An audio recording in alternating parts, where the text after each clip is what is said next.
Hi, how are you, everybody? I'm using a new camera, so I'm not sure whether it's working okay or not. Can you hear me? If you can hear me okay, please let me know.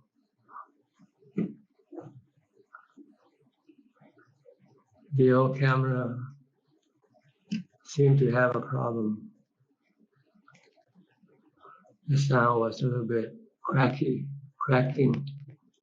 So I'm using a new camera. So to see whether it's better or not.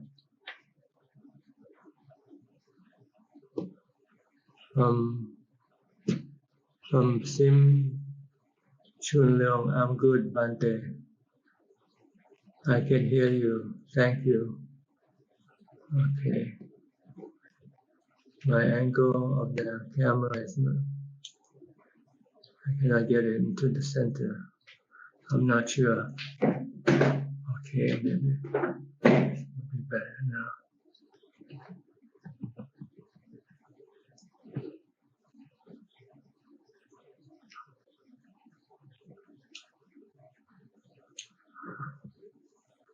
The sound is okay, no cracking noise. The old camera I used has some cracking noise every time I speak. So let me know if it sounds okay. Matthew Khan, I can see and hear you, Ajahn. Okay, thank you. Kenneth Hunt, good evening, Tan Ajahn. You are loud and clear. Thank you. Everything is clear. Good. It's just that I don't get the right angle for the camera yet. I hope this will work better. Okay.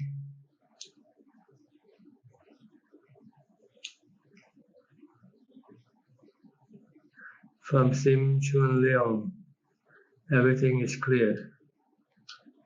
Check Lincoln, good morning, Tan Ajahn.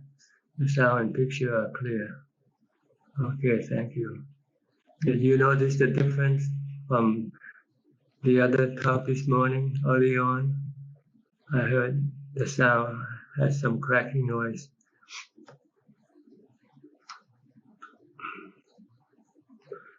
But the camera angle is not quite as good yet, and I have to learn how to adjust it.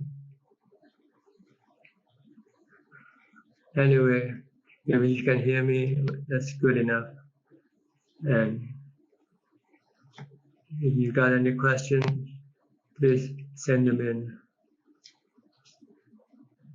I'll be with you for about 1 hour again.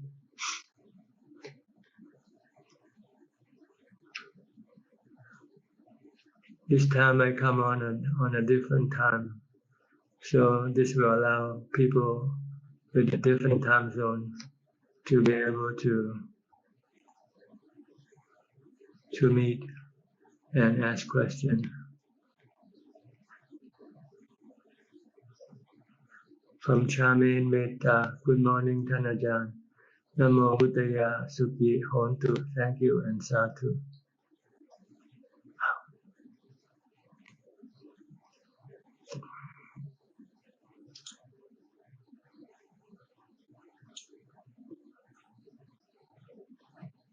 Let's see, is this better?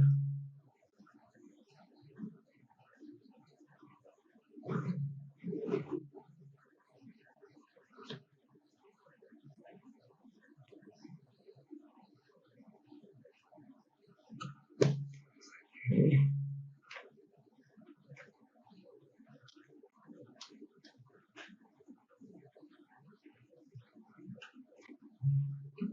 Move the camera around. This is not good. Okay.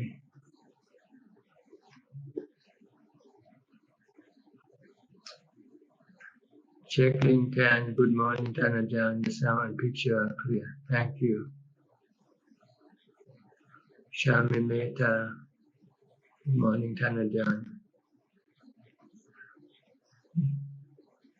Paul Vincent, Sadhu, Sadhu. Okay.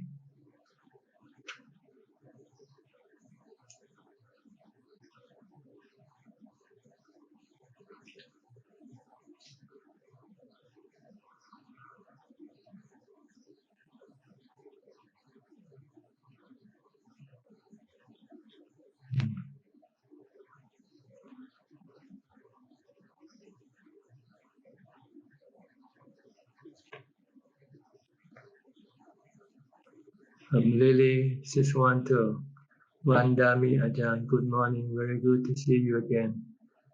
Thank you for streaming live again. You're welcome. If you have any question, please send them in.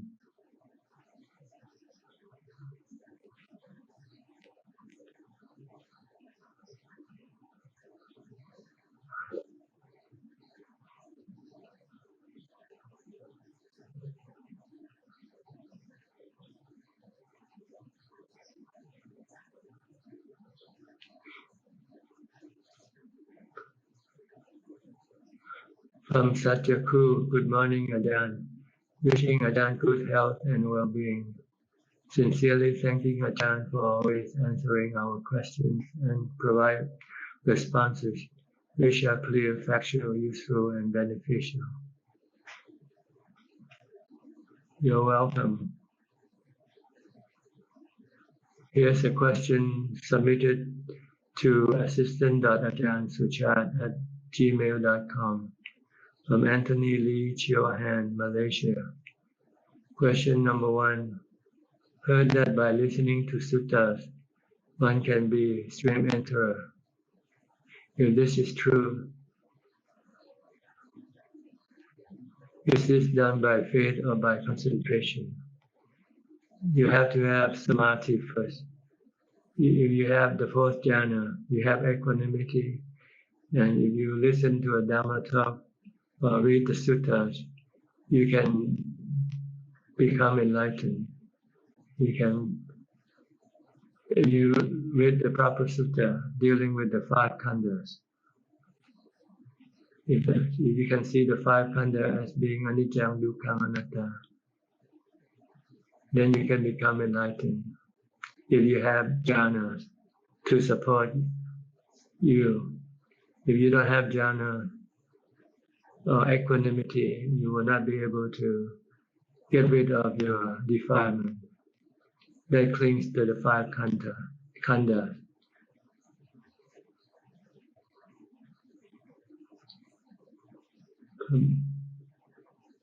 From Jack Lincoln, dear Ajahn, is attaining Kanika Samadhi a good sign? Will it lead to Appana Samadhi eventually? Yes, normally you will reach Kanika first because your mindfulness isn't yet strong enough to maintain the Samadhi for a long duration. So you can go in just briefly and then your defilement will then push your mind back out to the body again.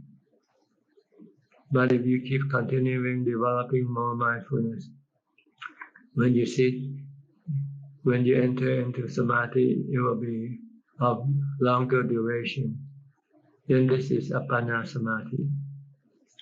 That's why it's important to first develop mindfulness and try to master your practice of samadhi before you go to vipassana level. Because without appana samadhi, without equanimity, you will not be able to use vipassana to get rid of your defilements.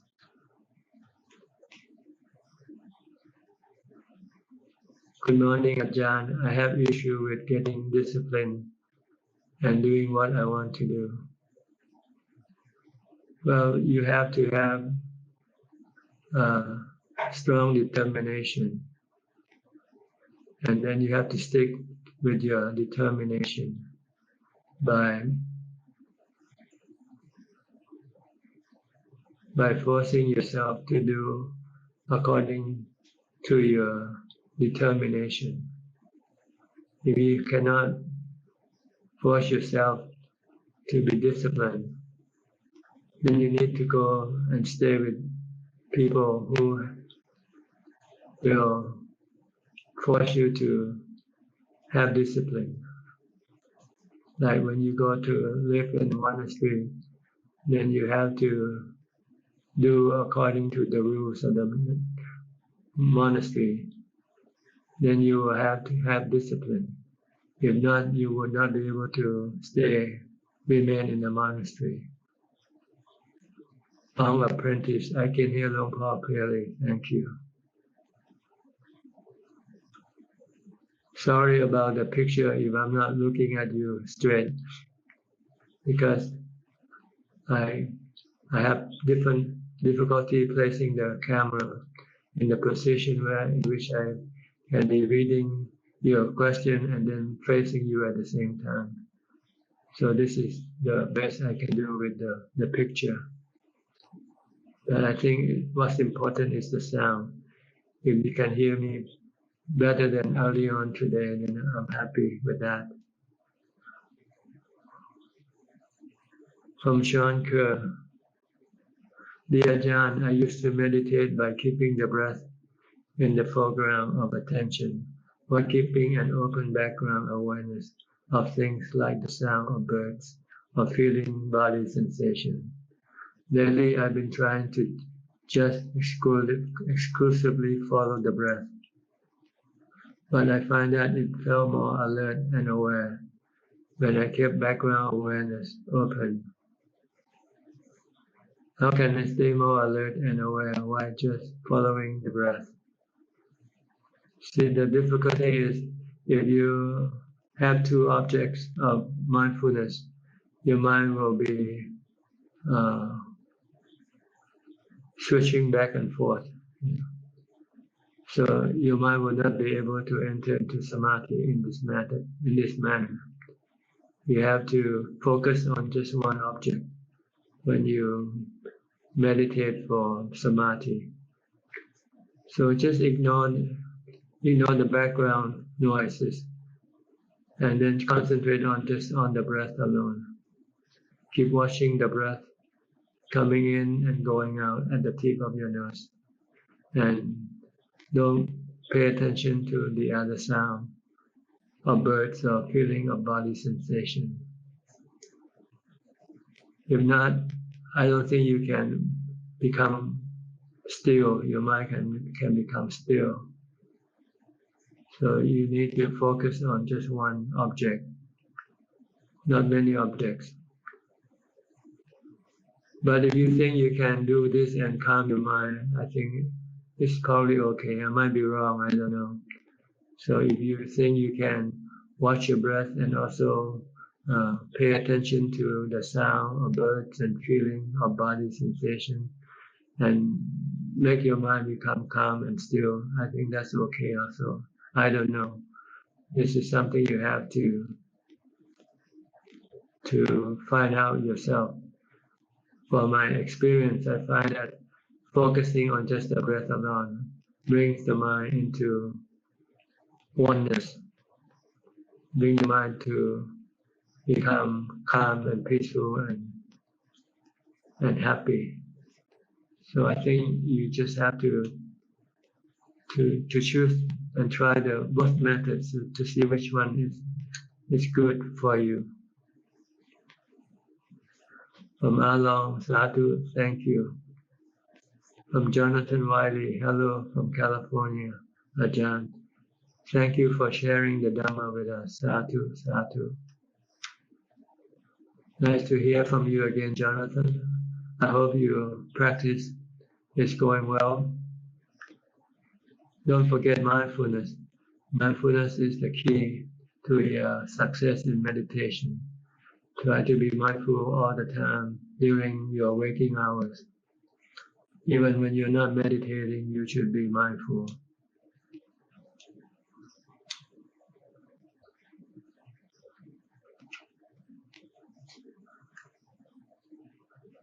From Lily Siswanto, I have a big life obstacle right now. that caused me to worry. I know that it is not something that I will experience. It's not part of my karma. Just hard to shake it off. And really hope this will pass really soon. Listening to your teaching have helped a lot. I think if you will stop trying to shake this thing away, it will make your mind feeling better. Your desire to shake this thing off can cause you dukkha.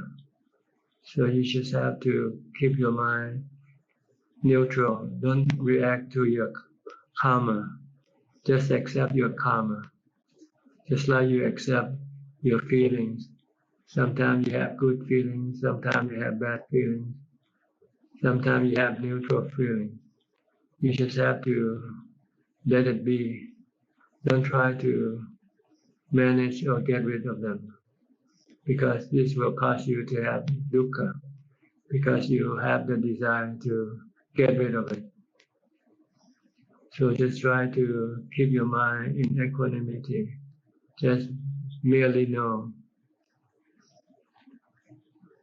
and let things happen. If there's nothing you can do. Because if you react with desire, you're causing more mental suffering or dukkha.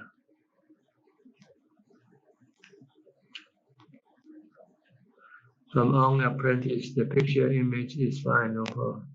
Appreciate Luang Por's time and teaching. Thank you. Hi, Sweet Tan. Good morning, Ajahn. I was having a headache yesterday. I used the method you taught me last time.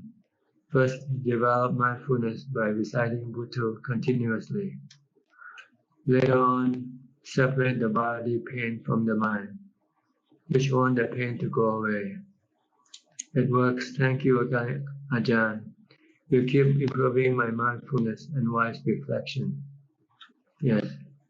Try to reach the goal of being just merely knowing. Whatever you see, whatever you hear, whatever you feel, just merely know. Don't try to manipulate or manage them. If you can manage them, fine, do it. If you cannot manage them, just leave them alone. Then you will have no dukkha. From Jinilin Poor. Good morning, Ajahn. Sadhu, sadhu, sadhu, anumodhanami. Just had my meditation practice. Thank you very much for your Dhamma sharing and advice given. I will always follow your Dhamma whenever I can, so that I can maintain the correct path. You're welcome. Just keep developing mindfulness. This is the key to success. If you have no mindfulness, no matter how long you sit, your mind will not become calm and peaceful. So try to be mindful before you come and meditate. Mindful from the time you get up to the time you go to sleep. Keep your mind in the present. Don't let it go into the past or into the future. Sing only when you have to. When you don't have to sing, try to stop it by using a mantra or by focusing on what you do. Hi, Chonburi MTR. I'm using the Redmi camera this time. I hope it sounds all right.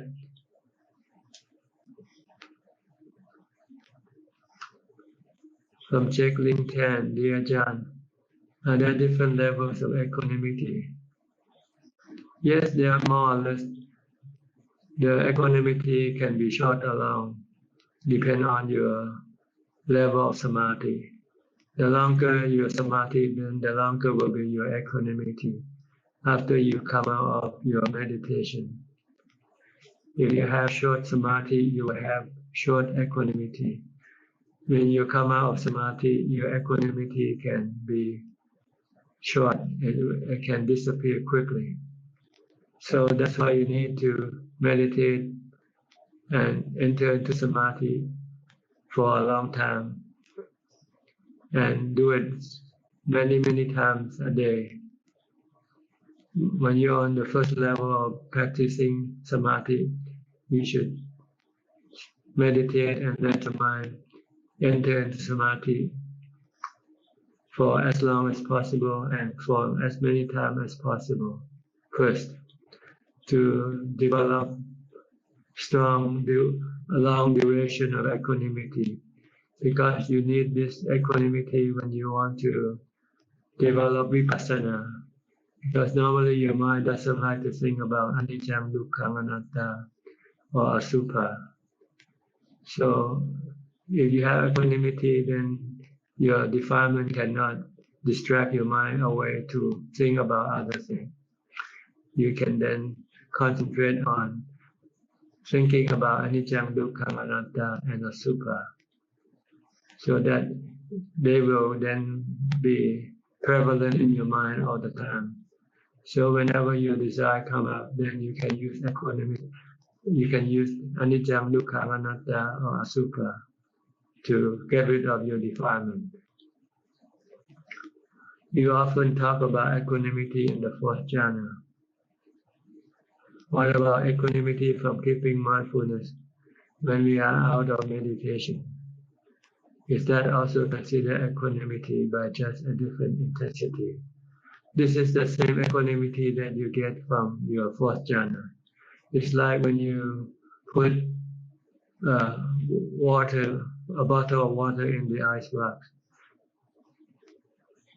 and the water in the ice box will become cold. When you get it out of the ice box, it will still remain cold for a while.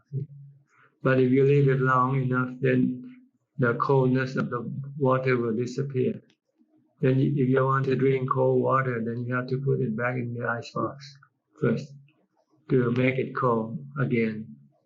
So this is what equanimity is like. You cool and calm your mind, keep your mind neutral. And when you come out of samadhi, it will be cool, calm, and neutral for a while. Eventually, it will disappear. Then you have to go back into samadhi again. But if you can develop vipassana and get rid of your defilement, then your equanimity will remain. Because what destroys your equanimity are your desire. But once you can get rid of your desire by vipassana permanently, then your equanimity will eventually remain stable, remain continuous, remain forever, without having to use samadhi.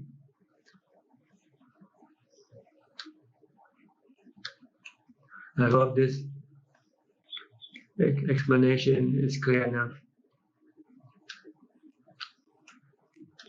From Satyaku, the Ajahn, in our pursuit for enlightenment, it is easy for the competing mind to get lost in attainments by asking or thinking at which level have I got to. This could potentially fit self-will if the I seem solid and real. Therefore, is it better not to think in terms of levels of attainment, that is sotapanna, etc., as it could be an obstruction, but instead just about developing the qualities of letting go of the three fetters. That's right.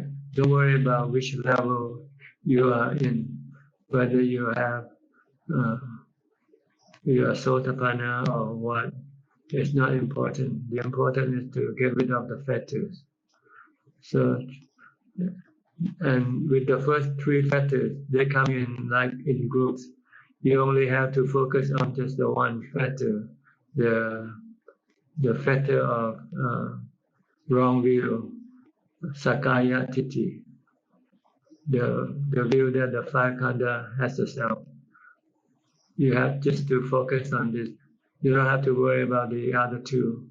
If you can achieve letting go of the the first factor of Sakayatiti, and the other two will fall into place, will follow suit automatically. Because when you see the truth that the five khandha is anicca, dukkha, anatta, and you can see that your dukkha arises from your desire to make the five khandha belonging to you. And when you see the dukkha from the desire and you get rid of your desire, then you see the Four Noble Truths. You see the cessation of dukkha in your mind. So you then have no doubt in the Buddha, Dhamma, or the Sangha. And you will have no attachment to rituals. You know, ritual doesn't cure your problem. The real problem is your desire. So you have to get rid of your desire by the practice of the Noble Eightfold Path. I hope this explanation is good, is clear enough. From Eduardo Polka, dear Ajahn, how can I develop my relation with my beloved in a social circle and still improve my meditation practice and mindfulness?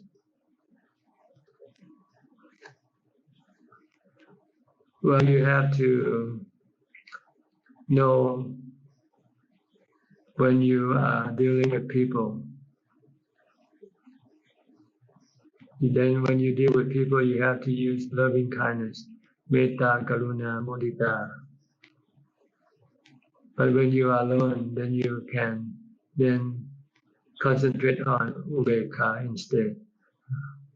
So you have to know which Dhamma to use. When you are with people, you have to use metta, karuna, mudita. But when you are alone, then you have to use equanimity to meditate, to make your mind calm and peaceful and have equanimity. So it's a matter of dividing up your time for yourself and for your beloved in a circle. When you're around them, then you have to think of them first. But when you're alone, then you can think of yourself first. And then in this way, you will have good relationship with your beloved in the circle. Here's another question submitted to assistant.ajahn Suchart at gmail.com from Anthony Lee Chiohan, Malaysia. Second question, do we need to learn suttas and Abhidhamma in detail if you only keep the 8 precepts daily? If you know how to keep the 8 precepts and that's all you want to do, then you don't need to study the suttas or the Abhidhamma. But if you want to practice more like meditation and wisdom, then you need to study the sutta. The sutta that you should study is the 4 foundation of mindfulness, the Satipatthana Sutta. This will teach you how to meditate, how to develop mindfulness, and how to develop wisdom.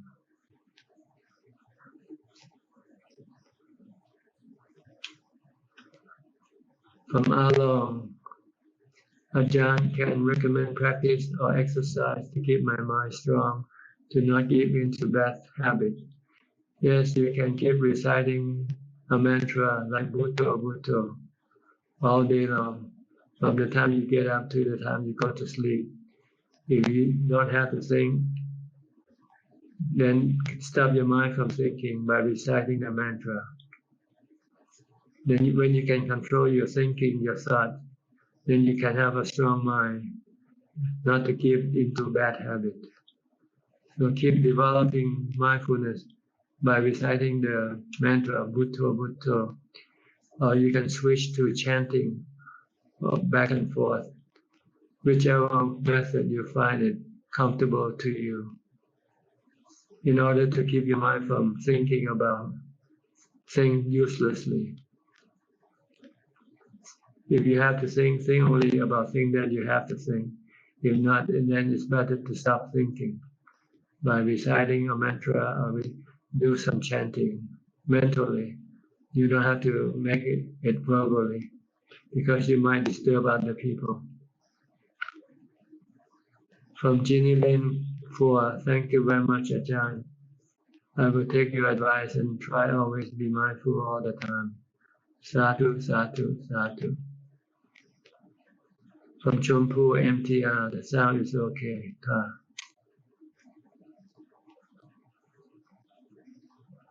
From Seneca, Rajapakse, hope you are well. Take care from COVID-19. May our Lord Buddha bless you. Thank you very much. From Eli and Sadhu, sadhu. From Antonio Dutra, hello Ajahn. How we can develop metta with equanimity. You either use metta or equanimity when you deal with people. If you can use metta, you use metta to make them feel happy. If they don't want you to be nice to them, then you just have to use equanimity. This is when you're dealing with people. But in order to develop equanimity, you have to meditate. You have to calm your mind. Then when your mind becomes calm, then you will have equanimity. Normally, you like to react to people and things. If you don't have equanimity, and if you react to them and then they react badly to you, then you feel sad without equanimity. So you have to develop metta and equanimity separately. Metta is for you to show kindness and love when you meet people. Equanimity is to keep your mind non-reacting. With equanimity, you need to meditate to get it. With metta, you can teach yourself to be kind and nice to people when you meet them.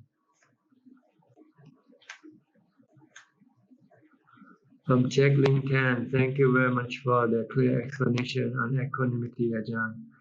I am practicing prolonging the samadhi by increasing mindfulness. It feels like protecting a lighted candle carefully from being blown out by the mind, by the wind.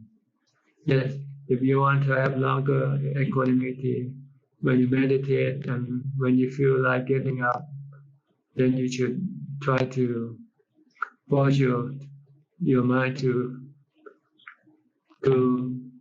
continue on meditating again by reciting the mantra or by reciting the 32 parts of the body, rather than giving up to your defilement and get up.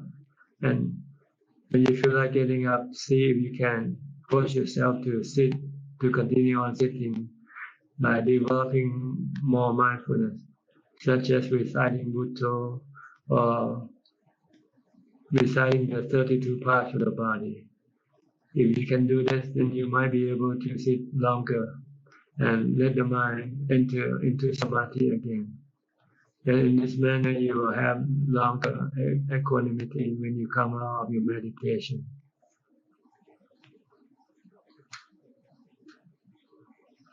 From Antonio Dutra, thank you, Ajahn. Here's the third question from Anthony Lee from Malaysia. I understand that staring blankly is also considered as stop thinking, but staring blankly will not achieve concentration. So when Ajahn said that we should stop thinking, does it mean that we should focus our mind to achieve concentration that will lead to jhana? No, you have to stop thinking by concentration on your object of mindfulness, such as your mantra. Watch what you are doing with your body. Then you cannot then your mind cannot go think about other things. If it goes think about other things, it means you're not focusing on your mindfulness object, such as mantra or what your body is doing at the moment.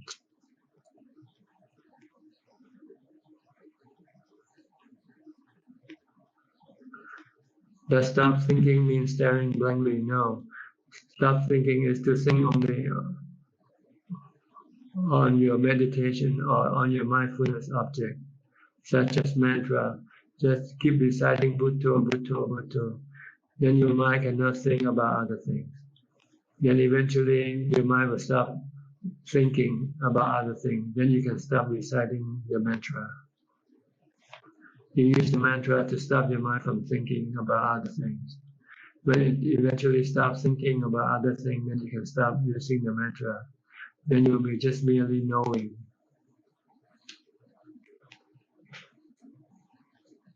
From Lily Siswanto, Ajahn, thank you for your advice. I do Attasila on Uposatha Day. Is that enough?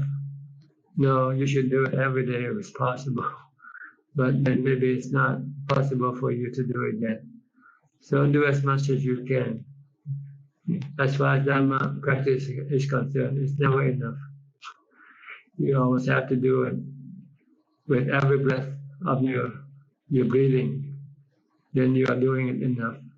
Do it all the time, from the time you get up to the time you go to sleep.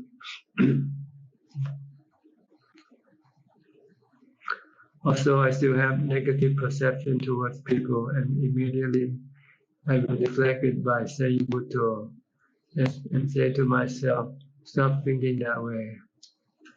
Have I created karma during that second of having the perception? Thank you, Ajahn. You have created the mental karma, but you haven't yet created the verbal or the physical karma. So if you keep telling yourself to stop thinking in that manner, you will eventually stop thinking in that manner. You're doing it right, on how to deal with your bad thoughts. Either recite Bhutto, Bhutto, or you tell yourself this is not the way to think. And eventually you will stop thinking in that manner. Check link 10. Dear Ajahn, you explained to us that the reason why our body is impermanent is because the four elements will eventually go back to their original form. What about jhana? Ajahn, why is jhana impermanent? Because jhana is rely on your mindfulness, and also rely on your ability to leave the body. And you cannot leave the body all the time. You have to come back and attend to your body needs. You can only go into jhana for so many hours. Then eventually you have to come out and then look after your body. Your body needs food, needs water, needs to be clean, and so forth. So you cannot always enter in jhana all the time. So that's why jhana is also impermanent.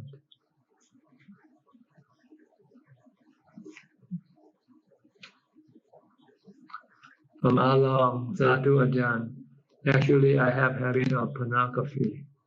May I know what karma will I get for watching it? Well, you then be attached to watching it all the time. So you'll keep coming back and reborn and go after pornography. If you don't contemplate on a sutta, you will not be able to stop your habit of looking at pornography. So you have to switch your subject of instead of watching pornography, you should watch a sutta instead. Watching the corpses, watching the 32 parts of the body. Then eventually you will stop looking at pornography.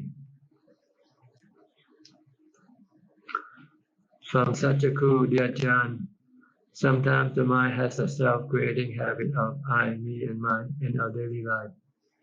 Then the mind runs with it and gets lost in mental proliferation. What are the ways of reducing the habits of self-will and mental proliferation tendency in our daily practice? Thank you for Ajahn guidance.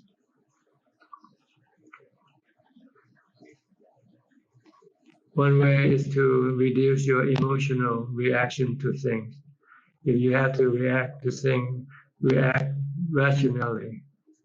Use reason rather than use emotion.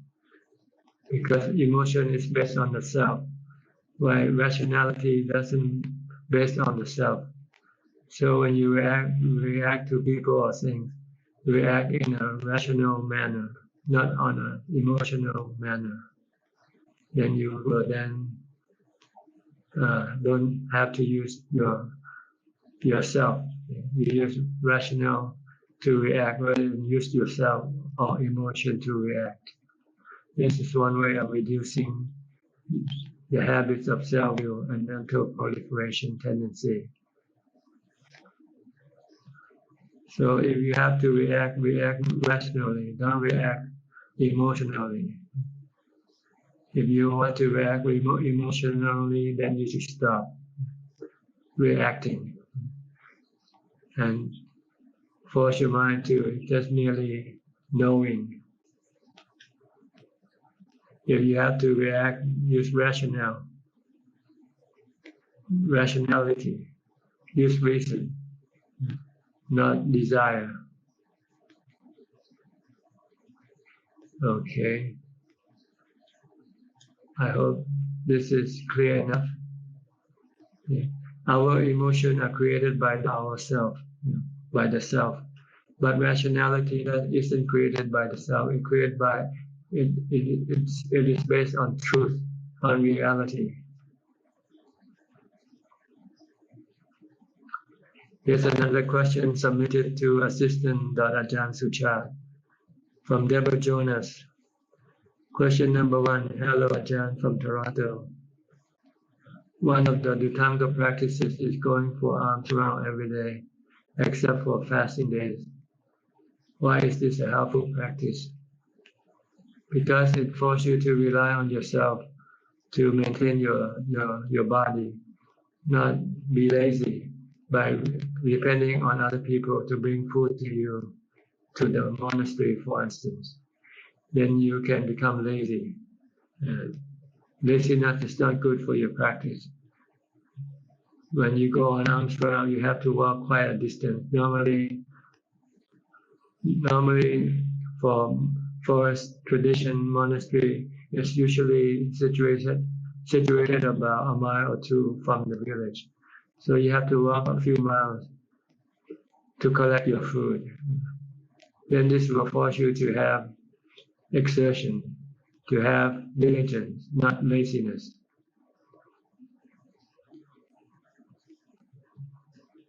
So the Buddha recommends monks to go on alms round every day, except when they are sick or if they're fasting.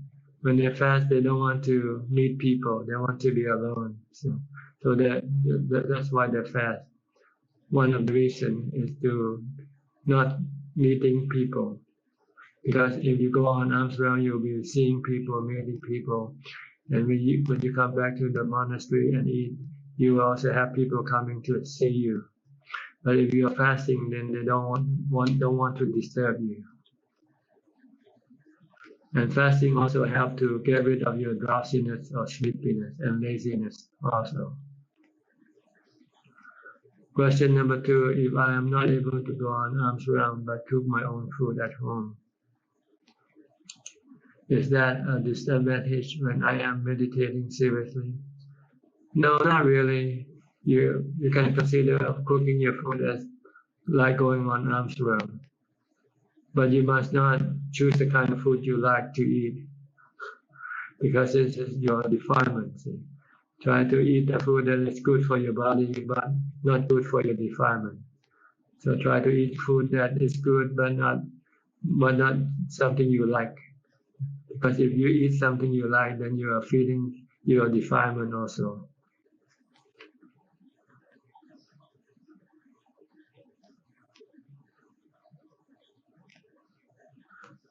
From Along, Sadhu Ajahn, thanks for your guidance. You're welcome. From Checkling 10, sorry Ajahn, I mean Ajahn in Rupa and Arupa realms. Why are they impermanent? because the mindfulness that sends it to the rupa and rupa realm is impermanent. See, the mindfulness will eventually fade because you're not practicing when you have entered the realms. You are not developing mindfulness anymore. Once the body dies, then you are not developing mindfulness when you enter into the rupa and the rupa realms. So eventually the mindfulness that keeps you in the rupa and arupa realm will evaporate. Then your mind will then be driven by your defilement, your sensual desire to push your mind back out to go to look for sensual objects to satisfy its desire. But if you use vipassana to get rid of your sensual desire, then you would not need to go after the sensual desire. Then you don't need to have a body. Then you don't have to have rebirth. But with jhana, you will eventually lose the mindfulness, and then your sensual desire will come up, and then it will push you to take rebirth with a new body again.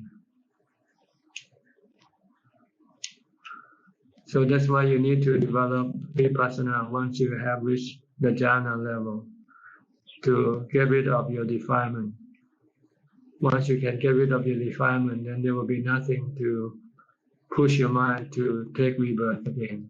Because once you have no sensual desire, then you don't need to have a body. But the jhana cannot get rid of your sensual desire. The jhana can only suppress it temporarily. Once the mindfulness that you use to suppress your defilement evaporate, disappear, then your desire will come back up again and force you to take rebirth, take with a new body. Here's another question submitted to Assistant Ajahn Suchart from KH Chua, Kuantan, Malaysia.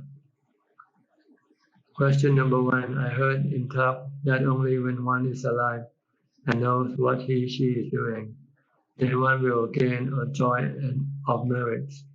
If one has bequeathed a will to donate to the Buddhist organization, will that be of no reference to the field of merit? That's right, because you don't know whether you have actually given up your money or not. You have to do it when you're still alive, when you still know that you have actually sacrificed your money. Then you will feel joy of letting go, feel joy of sharing your wealth with other people. But when you die, you don't know where this money will go, who will get the money. So you will not be able to experience the joy of giving, which is called merit. So you have to do it when you're still alive. Then you will experience the joy of giving. When you die, when you give after you die, you don't know whether it is given or not. You don't know where the money goes. So you have to give up your possession when you're still alive to experience the joy of giving, which we call merit.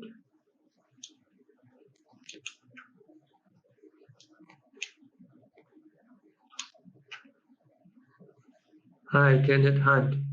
Dear Ajahn, occasionally I have a strong feeling that I have a previous link to some people because things happen that are very improbable. Is this possible? And if so, should we just accept this, or can we use this knowledge in some way for the practice? I think the best way is just to accept it for what it is. It doesn't help with your practice so much. This knowledge, the knowledge you want is the knowledge of the 3 characteristics of existence, the knowledge of the Four Noble Truths, because this will help in your practice, but not the knowledge about people or things in your past life.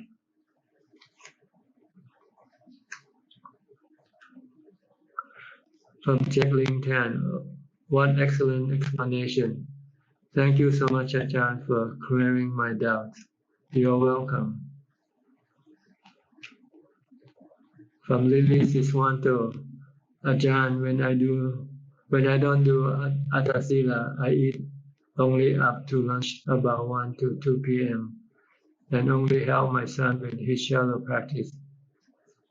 Is this acceptable to the practice?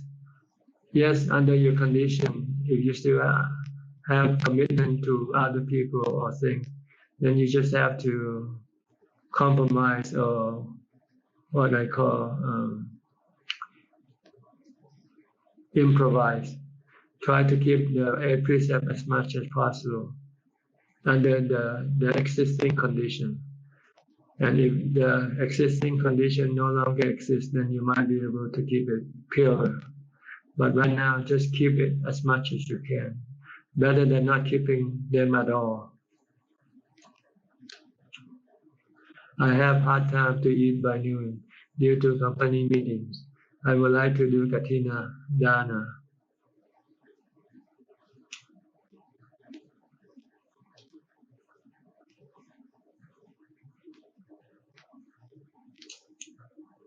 Can you advise how?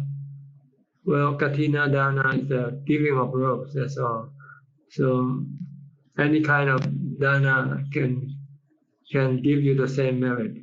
So don't worry if you cannot give Katina. You can give money for other purpose. Yeah. You can give money to the poor, to the sick, to the needy, to the temple, to the hospital, to the school, whatever is convenient for you. Then you'll get the same result. That is the joy of giving. If you give Katina, then you also get the same thing. See? So it doesn't matter who you give to, what you give. You know. See, Katina originally was intended for giving robes to the monk because during the time of the Buddha, robes are hard to come by. But nowadays we have too many robes. You know. So it's better to give money to a good cause because they need the money. They don't need the robe. You know. And we monks have too many robes already. So Katina become more or less practically useless. You know. So you should give something else that the temple needs rather than giving robes. You know.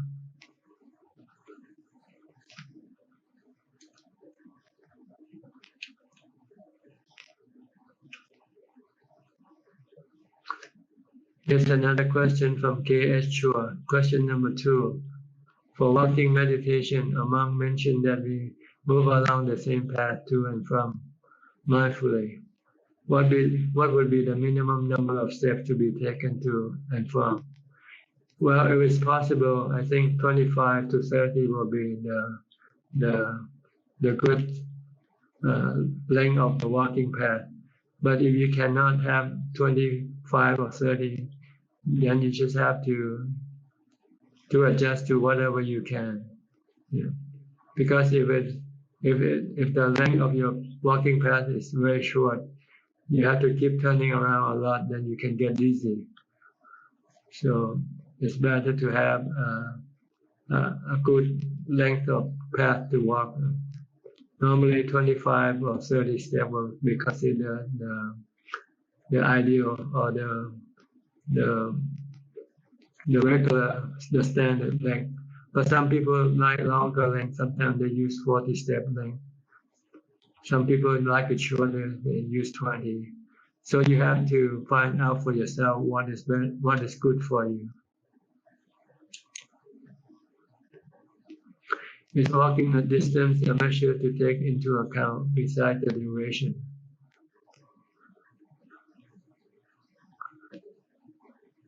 Well, like I say, yes, you have to find the right distance for you. But the duration, the longer you walk, the better. But you have to be mindful when you walk. Don't walk and then let your mind think about this and about that. You should just keep your mind concentrate on your walking or concentrate on your mantra. Can walking Can me walking to somewhere be considered the practice of walking meditation? Not if you're not mindful.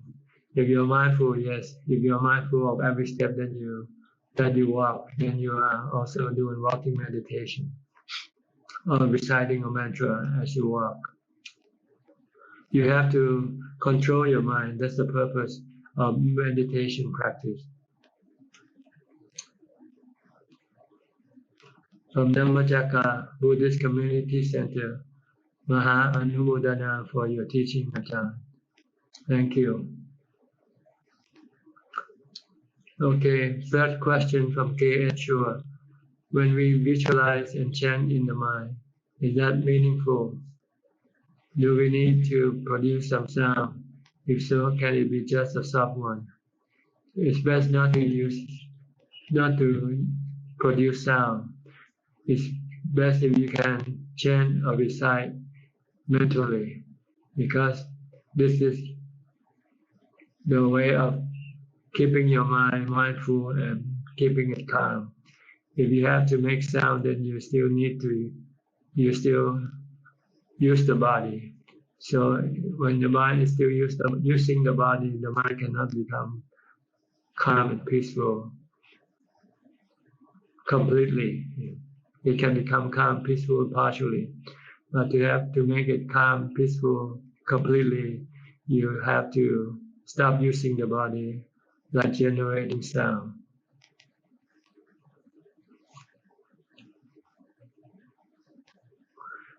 Question number 4 from K.H. Chua. As all relationships are temporary, what would be the best way to show filial piety to the deceased, especially of parents?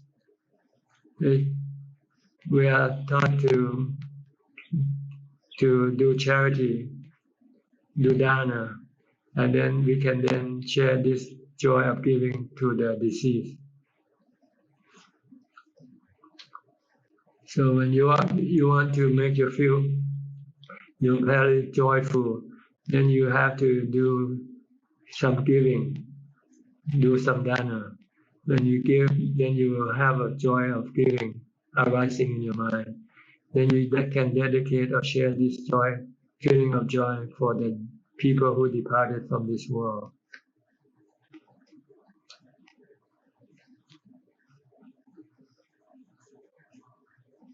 Okay, we're almost reaching the 1 hour mark.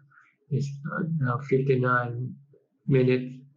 So if you're typing the question, you can continue typing and send it in. But if you haven't yet typed any question, I think I would have to ask you not to type or send it in, because I will have to stop this meeting pretty soon. Question number 5 from K.H. Chua. I heard that the relationship of human beings is somehow intertwined in various lifetimes in the same family or among the community of friends. Is that the case?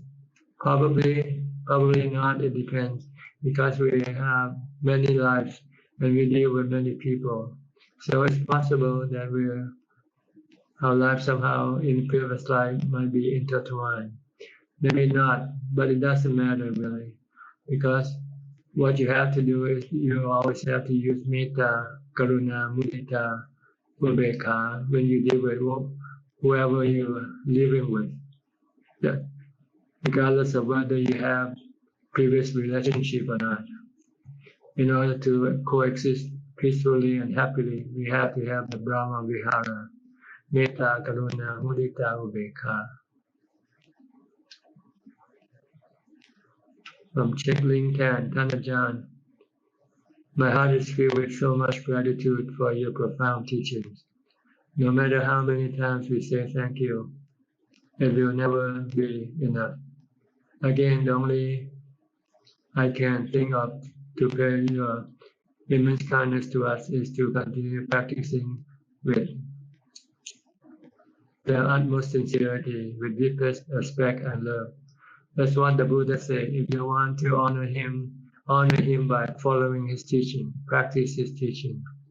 This is what we call Patibat Bhuja. Don't give him flowers and incense or money or things like that. He doesn't need these things. The reason for his teaching is to inspire you to do the practice. Then when you do the practice, then you can then reap the fruit from your practice, which is enlightenment, vimutti, the freedom from suffering. That's all he wants from us, is to practice in the utmost ability. So when you practice, then you are paying back already. Don't worry about anything else. From Kenneth Han, thank you, Ajahn, for your precious guidance. It is a great fortune to have your teaching. I'm very happy to be obliged to be of service. I hope it can benefit you somewhat. From Along, I find myself giving money to temple monks more than to organizations that I feel need the money. It's because I heard that giving money to temple is more meritorious. Well, if you give money to a temple, then you can help to prolong the life of Buddhism. See? And this is what we need to do. But if the temple has too much money, then it doesn't make any difference. See? So first you need to support the temple to keep it going. So then it can then prolong the life of Buddhism. But if the temple has too much money already, then you can also give money to other people or organizations that are in need. Yes, but basically we first have to support Buddhism, support the monastery. But once the support is enough, then you can turn your support to other people or things. Okay, question number 6 from KH Tour. What would be the best way to achieve human life, where one is able to practice and cultivate as a Buddhist, and in a suitable place where one can continue the journey? If one is unable to achieve much favorable progress in this lifetime, well, the Buddha said, if you cannot practice fully, then you just practice partially. You can still practice dana, sila, and bhavana in as much as you can under the existing condition. And as you advance in your practice, then you can expand your time of practice more and more. So just try to do these 3 things, dana, sila, and bhavana, as much as you can. And then you will advance, you will increase your practice as you move along. From Emily R. Shelton, thank you for your guidance today, Ajahn. Hi, how is Matt? Is he okay? From Satyaku, thank you very much for Ajah's clear and beneficial answer. You're welcome. From Morris Twig, Anumodana Satu, from Amsterdam Airport, KLM, from Schiphol Airport. I'm watching during my work now, Ajahn. Okay. Nice to hear from you, Morris. Well, I think this is about all the time I have for you today. It's 1 hour and about 5 minutes. And I have to prepare myself for my new day, for my arms round. Last time I nearly missed my arms round because I overslept, and one of the monks has to come and fetch me. So I'll try not to oversleep today, but I still have about 2 hours, actually 1 hour and a half, so I might be able to catch a little sleep. So thank you for your participation. I hope this session is somewhat beneficial or useful to you. And if you like, please wait for the next session. In the meantime, please stay mindful, stay happy and safe. Thank you and goodbye.